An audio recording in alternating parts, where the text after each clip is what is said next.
Shadows danced in candlelight.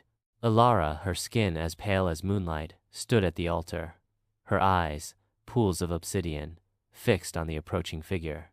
This wasn't the wedding she'd dreamed of, not the white dress, the smiling groom, the joyous celebration. This was a pact, a chilling bargain sealed in blood and whispered promises to the darkness.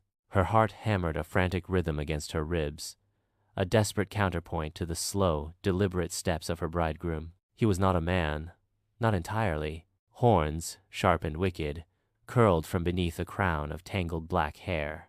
Eyes, like burning coals, glittered with malevolent amusement. His skin was the color of midnight, a canvas for the intricate, crimson tattoos that snaked across his body, depicting scenes of torment and sacrifice. He was a creature of nightmare, a prince of shadows, and he was hers.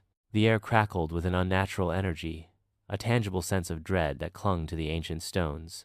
The priest, a skeletal figure draped in tattered robes, began the ceremony, his voice a rasping whisper that echoed through the desolate space. Ilara felt a cold hand grasp hers, its touch like ice against her skin. She tried to pull away, but his grip tightened, a vice of bone and shadow.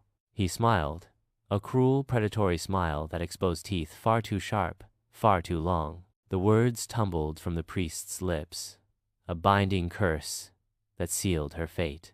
Each syllable felt like a nail hammered into her soul. She was his now, body and soul, bound to him by a contract older than time itself.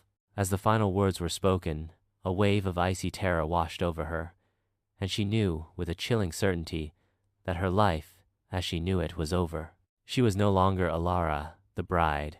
She was his bride, his possession, forever trapped in a nightmarish union with a creature born of darkness. The wedding feast was a grotesque parody of celebration. The air reeked of sulfur and decay. Ghoulish figures, their faces contorted in silent screams, danced in a macabre ballet. Ilara, forced to participate, felt a slow, creeping despair consume her. She was a puppet, her strings pulled by the devilish bridegroom, her happiness sacrificed at the altar of his insatiable hunger.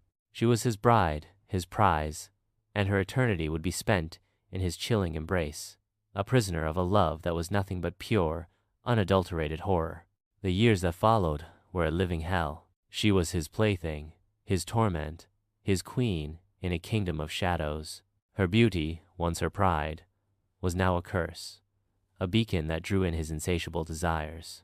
She yearned for escape, for death, for anything to end the endless torment. But there was no escape. She was bound to him, forever his bride, forever trapped in his demonic embrace. The chapel, once a sacred place, was now her prison, a testament to the chilling power of a pact made with the devil.